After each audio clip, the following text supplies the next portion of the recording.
মহাভারত স্বয়ংসম্পূর্ণ এই মহাকাব্যে যেমন আছে অধর্মের উপর ধর্মের বিজয়গাথা, তেমনই আছে জীবন দর্শনের মহাশিক্ষা, যা পৌরাণিক হয়েও চিরনতুন, যা আমাদের শেখায় জীবনে নিষ্কাম কর্মের মাহাত্ম্য। মহর্ষি বেদব্যাস দ্বারা রচিত এই মহাকাব্যের কিছু জানা অজানা কাহিনী শ্রোতাদের সামনে তুলে ধরাই হলো আমাদের এই ছোট্ট প্রচেষ্টার উদ্দেশ্য। আগের পর্ব ভীষ্মকর্ণ আলাপে যা শুনেছেন তা একবার ছোট্ট করে মনে করিয়ে দিই। কুরুক্ষেত্রের সরসজ্জায় একাকী শায়িত রয়েছেন মহামহিম ভীষ্ম। সকলের অলক্ষ্যে রাত্রির অন্ধকারে তাঁর সাথে দেখা করতে এলেন অঙ্গরাজ কর্ণ। কর্ণকে বিস্মিত করে তার আসল পরিচয় জানার কথা বললেন ভীষ্ম। কর্ণকে নিজের জ্যেষ্ঠ পৌত্র সম্বোধন করে পাণ্ডব পক্ষে যোগদান করবার অনুরোধ করলেন। কর্ণ সবিনয় প্রত্যাখ্যান করলে তাকে স্বর্গকামনায় যুদ্ধের আদেশ দিলেন ভীষ্ম। গুরুদেব দ্রোণকে কুরু সর্বাধিনায়ক নিয়োগ করলেন দুর্যোধন। অর্জুনের বিরুদ্ধে কঠিন যুদ্ধের শপথ নিলেন ত্রিগর্ত নরেশ, সুশর্মা এবং তাঁর সাথীগণ। তারপর কি হলো? পরদিন প্রাতঃকালে কুরুক্ষেত্রে একাদশতম দিনের যুদ্ধ আরম্ভ হবে। যুদ্ধের পূর্বে ত্রিগর্ত নরেশ সুশর্মা এবং তাঁর আত্মীয়বর্গ মাবেল্লক, ললিত্য, মদ্রক, মালব প্রভৃতি জনপদ থেকে আগত যোদ্ধাগণ এক মহাযজ্ঞের আয়োজন করলেন। সেই যজ্ঞে পূর্ণাহুতি দিয়ে তারা এই শপথ নিলেন যে যুদ্ধে যদি তারা অর্জুনকে পরাস্ত না করতে পারেন, যুদ্ধে বিমুখ হয়ে যদি পলায়ন করেন, তাহলে যেন তাদের নরকে অধোগতি হয়। আর যদি তারা তাদের অভীষ্ট সিদ্ধ করতে পারেন, অর্থাৎ অর্জুনের নিধন করতে পারেন, তাহলে যেন তারা অক্ষয় স্বর্গলাভ করেন। এই ভীষণ প্রতিজ্ঞা করে সুশর্মার নেতৃত্বে সকল ত্রিগর্তদেশীয় বীরগণ অর্জুনের বিরুদ্ধে যুদ্ধযাত্রা করলেন। সেই মহাসমুদ্রের ন্যায় সেনাবাহিনীর শীর্ষে দণ্ডায়মান হয়ে সুশর্মা অর্জুনকে যুদ্ধে আহ্বান করলেন। অর্জুন তখন যুধিষ্ঠিরকে বললেন, জ্যেষ্ঠ ভ্রাতা, আপনি জানেন যে কেউ যদি আমাকে যুদ্ধে আহ্বান করে আমি তা প্রত্যাখ্যান করি না। ওই দেখুন, ত্রিগর্ত নরেশ এবং তার সহচর সংসপ্তকগণ আমাকে যুদ্ধের নিমিত্ত আহ্বান জানাচ্ছেন। আমি তাদের সাথে যুদ্ধ করতে যাচ্ছি। কিন্তু অনুজ, ভেবে দেখো, তুমি যদি আমাকে পরিত্যাগ করে চলে যাও তাহলে গুরুদেব আমাকে বন্দি করতে পারেন, বললেন যুধিষ্ঠির। ত্রিগর্ত নরেশ তোমাকে আমার পার্শ্ব থেকে সুকৌশলে দূরে সরিয়ে নিয়ে যেতে চান, কারণ তাহলেই গুরুদেবের অভীষ্ট সিদ্ধ হবে।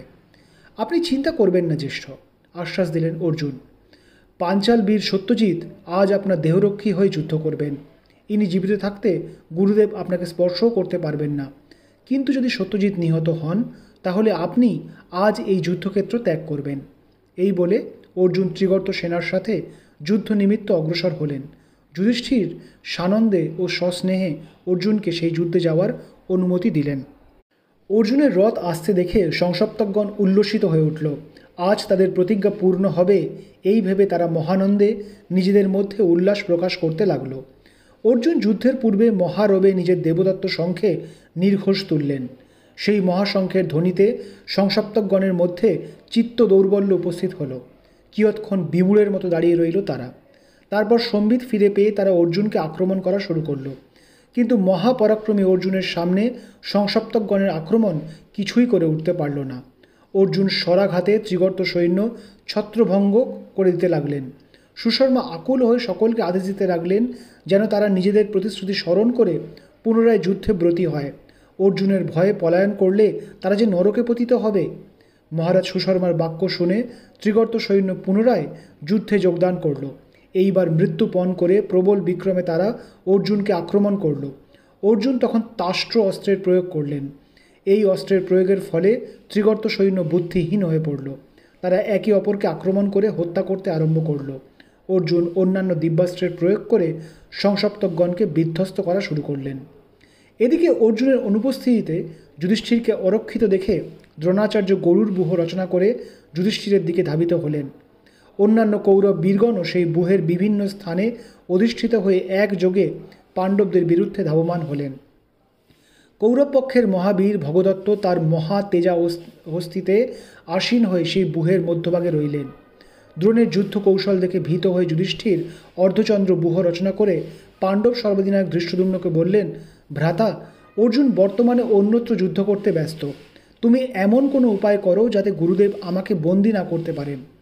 মহারাজ, আপনি নিশ্চিন্ত থাকুন, আদেশ দিলেন ধৃষ্টদ্যুম্ন। আমি জীবিত থাকতে গুরুদেব দ্রোণ আপনার কোনোই ক্ষতি করতে পারবেন না। পাঞ্চাল বীর সত্যজিৎ মহাবিক্রমে যুদ্ধ করলেন, কিন্তু অবশেষে দ্রোণের হস্তে নিহত হলেন। অর্জুনের সাবধানবাণী স্মরণ করে যুধিষ্ঠির যুদ্ধক্ষেত্র থেকে দূরে সরে গেলেন। পাণ্ডবগণ ভীত হয়েছেন ভেবে উল্লসিত হয়ে উঠলেন দুর্যোধন। মিত্র কর্ণকে উদ্দেশ্য করে বললেন, দেখো মিত্র, দেখো, গুরুদেবের পরাক্রমে ওই পাণ্ডবগণ ভীত মেষ শাবকের ন্যায় পলায়ন করছে। ওই ভীমকে দেখো, সে এখন বিহ্বল হয়ে হয়তো নিজের ভুল বুঝতে পেরেছে। গুরুদেব আজই সকল পাণ্ডবদের বধ করবেন, এ আমি নিশ্চিত। মিত্র, এখনই এত উৎফুল্লতার কোনোই কারণ দেখি না আমি, শান্ত গম্ভীর স্বরে বললেন কর্ণ। মহাবীর ভীম মোটেও ভীত হননি। ওই দেখো, তিনি এবার নিজের লৌহগদা আস্ফালন করে মহাবিক্রমে আক্রমণ করছেন। অন্যান্য পাণ্ডবগণও এবার গুরুদেব দ্রোণকে একাকী পেয়ে তাকে একযোগে আক্রমণ করছেন। আমাদের সত্বর তার রক্ষার্থে যাওয়া উচিত। কর্ণের কথা শুনে দুর্যোধনের বাস্তব অবস্থার ব্যাপারে চেতনা ফিরে এলো।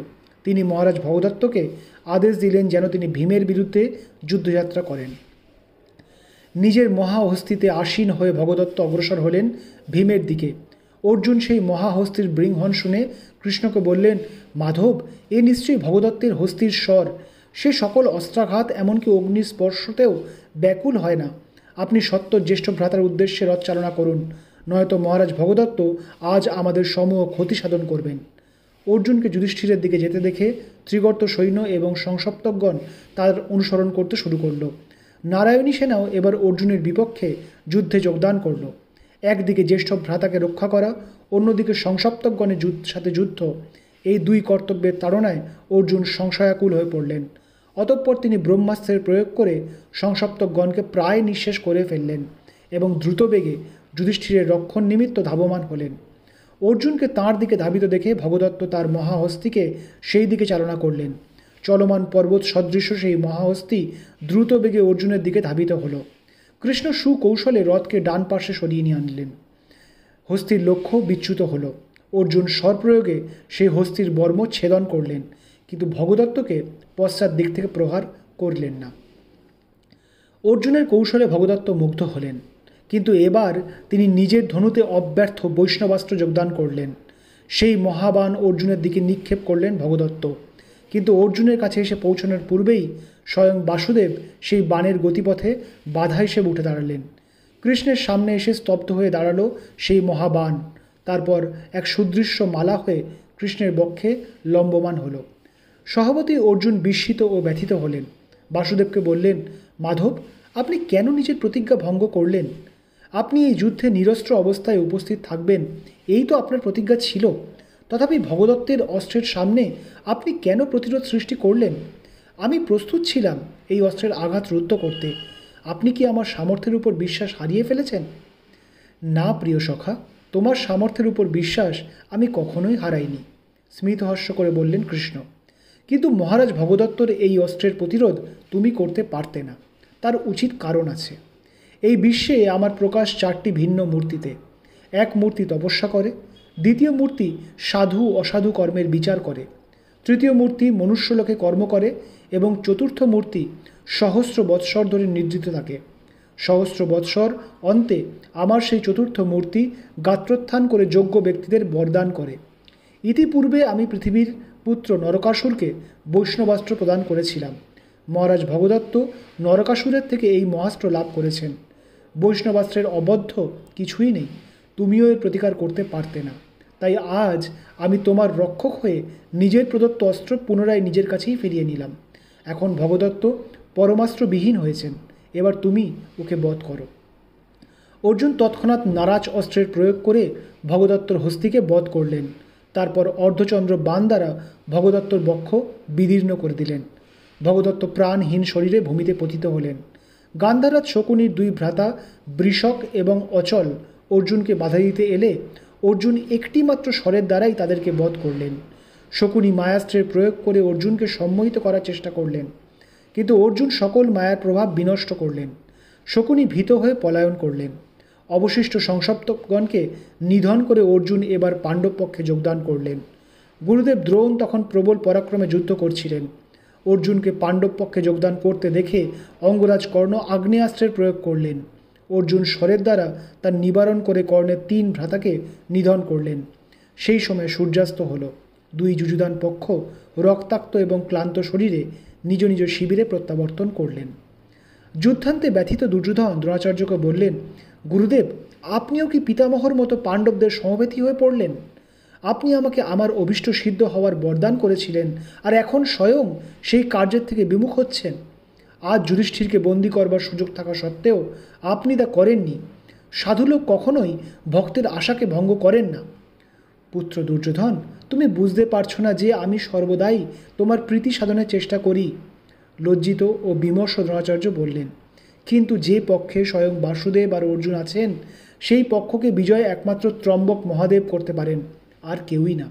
বেশ, আমি তোমাকে এই প্রতিশ্রুতি দিচ্ছি যে কাল আমি এমন এক ব্যূহ রচনা করব যা ভেদ করবার সাধ্য খুবই কম বীরের আছে। কাল অর্জুনকে পুনরায় তোমরা দূরে সরিয়ে নিয়ে যেও। সেই সুযোগে পাণ্ডবদের কোনো এক মহারথকে আমি নিপাতিত করব। পরদিন কুরুক্ষেত্রের দ্বাদশতম যুদ্ধের দিন প্রারম্ভ হল। দ্রোণাচার্য চক্রব্যূহ রচনা করে পাণ্ডব পক্ষের বিপক্ষে যুদ্ধ আরম্ভ করলেন। যুদ্ধের পূর্বেই অবশিষ্ট ত্রিগর্ত সেনা অর্জুনকে পুনরায় দক্ষিণ দিকে আহ্বান করে সরিয়ে নিয়ে গেল। পাণ্ডব পক্ষে দেখা দিল মহাভয়।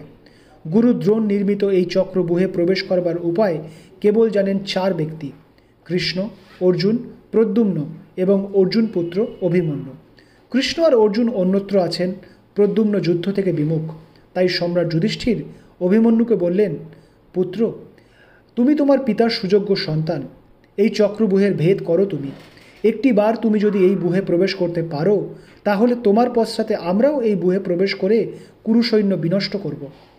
জ্যেষ্ঠতা তো আপনার আদেশ শিরোধার্য, বললেন অভিমন্যু। আমি মাতৃগর্ভে থাকাকালীন পিতার থেকে চক্রব্যূহ ভেদ করবার উপায় শিক্ষা করেছিলাম, কিন্তু জননী নিদ্রিত হয়ে পড়ার কারণে সেই ব্যূহ থেকে নির্গমনের উপায় আমি আর শিখতে পারিনি। আমি যদি ব্যূহের ভিতর কোনো বিপদে পড়ি, তখন আমাকে কে রক্ষা করবেন? নিশ্চিন্ত থাকো পুত্র, আমি তোমার মধ্যম তাত ভীমসেন প্রতিজ্ঞা করছি যে একটি বার তোমার সাথে ওই ব্যূহে আমি প্রবেশ করতে পারলেই সহস্তে আমি কুরু সৈন্যের বিনাশ করব। তোমাকে রক্ষা করতে আমি স্বয়ং যাব। নকুল আর সহদেবও তোমার রক্ষা করবেন পুত্র। যথাজ্ঞা তাতশ্রী, বললেন অভিমন্যু। আজ আমি আমার পিতার মুখ উজ্জ্বল করব। সমগ্র পৃথিবী আজ আমার পরাক্রম দেখবে। এই বলে অভিমন্যু যুদ্ধযাত্রার জন্য প্রস্তুত হলেন। অর্জুন পুত্র অভিমন্যুর উপর এক মহাগুরুভার স্থাপন করলেন যুধিষ্ঠির। অভিমন্যু কি পারবেন সেই মহাভার বহন করতে? দ্রোণাচার্যের চক্রব্যূহ কি ভেদ করা সম্ভব হবে? আজ এইখানেই শেষ করছি। আগামী পর্বে মহাকাব্য মহাভারতের আরও কিছু কাহিনী নিয়ে আবার আমরা আপনাদের কাছে আসব। ভালো লাগলে জানাতে ভুলবেন না। ধন্যবাদ।